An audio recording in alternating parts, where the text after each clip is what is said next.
మాట్లాడండి 5 minutes లో conclude చేయండి. ఏమైతే సార్ అంటే 30 సార్లు వాళ్ళు లేచినప్పుడు నేను దానికి ఆన్సర్ చేయకపోతే నేను తప్పులు పడతా, ఆన్సర్ చేస్తే నా సబ్జెక్ట్ చెప్పుకోలేకపోతున్నా.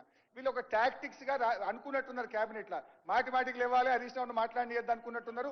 లేస్తుండ్రు అడ్డం తలుతున్నారు, లేస్తుండ్రు అడ్డం తలుతున్నారు, నా సబ్జెక్ట్ పోతుంది.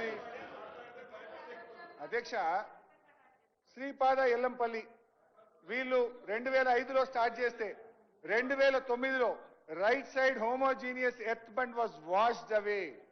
అదే విధంగా పాలెంవాగు జలయజ్ఞంలో చేపట్టిన పాలెంవాగు ఇది వరంగల్ జిల్లాలో ఉంటుంది.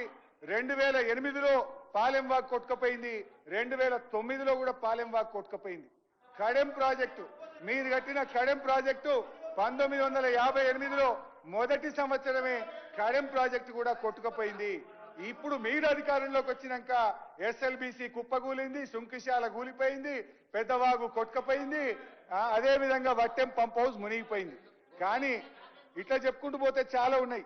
మహారాష్ట్రలో తివారి డ్యాం, ఇట్లే మధ్యప్రదేశ్లో కరం డ్యాం, ఇట్లా చెప్పుకుంటూ పోతే ఈ దేశంలో 80 డ్యాములు దెబ్బతిన్నాయి. అయితే నేను చెప్పే పాయింట్ ఏంటంటే ఎల్లంపల్లి, పాలెంవాగు, కడెంవాగు ఇవి కాంగ్రెస్ హయాంలోనే కట్టిండ్రు, కాంగ్రెస్ హయాంలోనే కూలిపోయినాయి. కానీ మా విజ్ఞత ఏంటంటే మీ హయాంలో కూలిపోయిన పాలెంవాగును బీఆర్ఎస్ గవర్నమెంట్ వచ్చినాక మేము కమిషన్లు వేయలే, మీ లెక్క ఆగమాగం చేయలే. రాష్ట్రము, రైతులు, ప్రజల ప్రయోజనాలతోని ఆ పాలెంవాగును పునరుద్ధరించినాం. 2017లో రాష్ట్ర ప్రజలకు మేము నీళ్లు అందించినాం. అధ్యక్ష గౌరవనీయులు ఉత్తమన్న గారు మాట్లాడుతూ బ్యారేజీల్లో ప్రపంచవ్యాప్తంగా మా అంటే 2-3 టీఎంసీలు నిలుపుతారు, వీళ్ళు అసలు ఈ బ్యారేజీలలో ఇన్ని నీళ్ళు ఎట్లా నిలుపుతారు అని మాట్లాడిండు. పాపం ఇంజనీర్లు మా ఉత్తమన్నని సరిగా గైడ్ చేస్తలేరు, ఇబ్బంది అవుతుంది. ఉత్తమన్న మంచోడు, ఆయన క్రెడిబిలిటీ దెబ్బతీస్తున్నారు. ఫరక్కా బ్యారేజ్ మన ప్రపంచంలో చెప్తలేను, ఆయనేమో ప్రపంచంలో అన్నాడు, నేను మన దేశం ముచ్చటనే చెప్తా. ఫరక్కా బ్యారేజ్ 30 టీఎంసీల సామర్థ్యం, గంగా బ్యారేజ్ ఉత్తరప్రదేశ్ 13 టీఎంసీల సామర్థ్యం, తెహ్రీ బ్యారేజ్ ఉత్తరాఖండ్ 11 టీఎంసీలు, Karkapur barrage Gujarat 8.6 TMC, Durgapur damage Bengal 20 టీఎంసీలు, సంకోష్ బ్యారేజ్ అస్సాం 16 టీఎంసీలు, ఇట్లా అనేక బ్యారేజీలు దేశవ్యాప్తంగా ఉన్నాయి. అధ్యక్ష, ఇకపోతే సబ్జెక్టే ఉత్తమ్ గారు చెప్పిందే చెప్తున్నా. ఇకపోతే కాళేశ్వరం ద్వారా ఆయకట్టు రాలేదు అంటారు.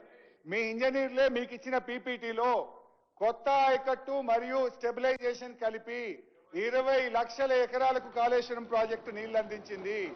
అధ్యక్ష, ప్రాణహితకు కాళేశ్వరంకు పదే కంపేర్ చేస్తున్నారు. ప్రాణహితకు కాళేశ్వరంకు చాలా తేడా ఉంది. మీరు నీళ్లు లేని చోట ప్రాజెక్టు కట్టి, మీరు చెప్పినట్టు ప్రాజెక్టు కట్టే ఇట్ మోనమెంట్ అయిపోతుండది. పిల్లలు పోయి ఎక్స్కర్షన్ పోయి చూసేందుకు తప్ప ఎందుకు పనికి రాకపోవు. కానీ మేము నీళ్లు వచ్చేటట్టు చేసినాం. అధ్యక్ష, ప్రాణహిత చేవెళ్లలో జలాశయాల సామర్థ్యం 16 టీఎంసీలు, అదే కాళేశ్వరంలో 141 టీఎంసీల సామర్థ్యం కలిగిన 15 రిజర్వాయర్లు కట్టాం. 141 టీఎంసీల రిజర్వాయర్లు కట్టాలంటే ఖర్చు పెరుగుతుందా పెరగదా?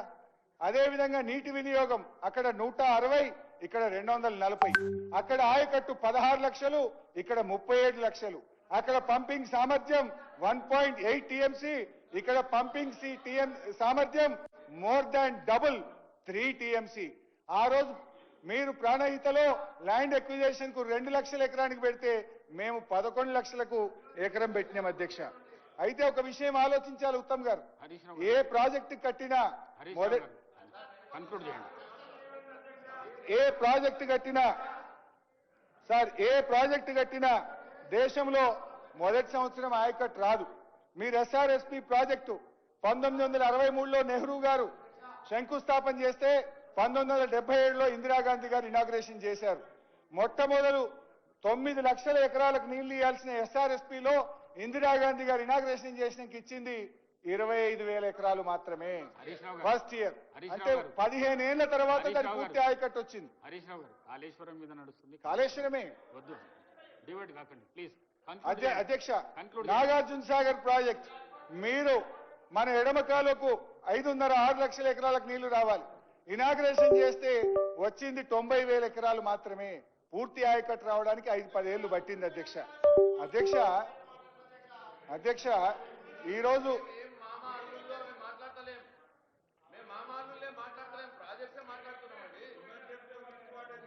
అధ్యక్ష హరీష్ రావు గారు అధ్యక్ష ఇలా మీ హయాంలో ఎస్ఆర్ఎస్పీ స్టేజ్ 2 కాలువల్లో తుమ్మలు మొలిచినాయి. బీఆర్ఎస్ వచ్చినాకనే ఎస్ఆర్ఎస్పీ స్టేజ్ 2 కాలువల్ని పూర్తి చేసి కాళేశ్వరం నీళ్లతోని సూర్యాపేట, తుంగతుర్తి, కోదాడ దాకా నీళ్లు ఇచ్చింది నిజమా కాదా? ఆయకట్టు భూములను మీరు డిప్యూటీ సీఎం గారు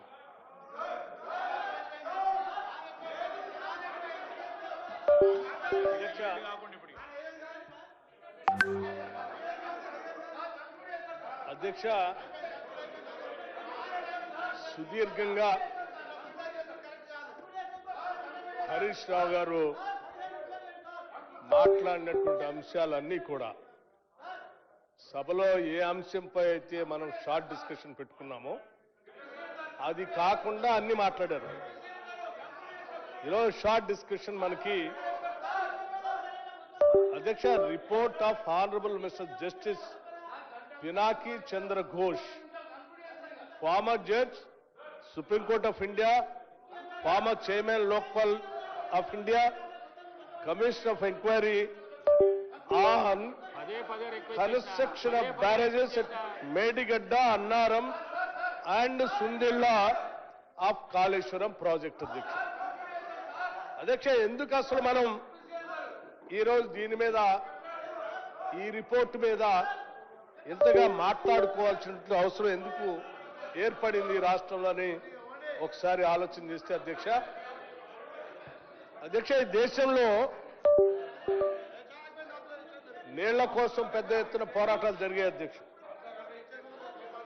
ఆ పోరాటాల్లో తెలంగాణ రాష్ట్రం కూడా పెద్ద ఎత్తున నీళ్ల కోసమే పోరాటం చేసి ప్రత్యేక రాష్ట్రం తెచ్చుకున్నాం అధ్యక్ష. దయచేసి అధ్యక్ష వాళ్ళు కేవలం సభని రాష్ట్ర ప్రజల్ని తప్పుదో పట్టించడం కోసం చేసే ప్రయత్నంలో భాగంగానే ఇటువంటి కార్యక్రమం చేస్తా ఉన్నారు. వాళ్ళు మాట్లాడాల్సిందల్లా మాట్లాడారు. వాస్తవాలు ఈరోజు సభలో సస్పెండ్ అయిపోతారు. చర్చకు వస్తా ఉంటే అల్లరి చేసి కార్యక్రమం జరగకుండా చూడాలనేటువంటి ప్రయత్నం చేస్తా ఉన్నారు.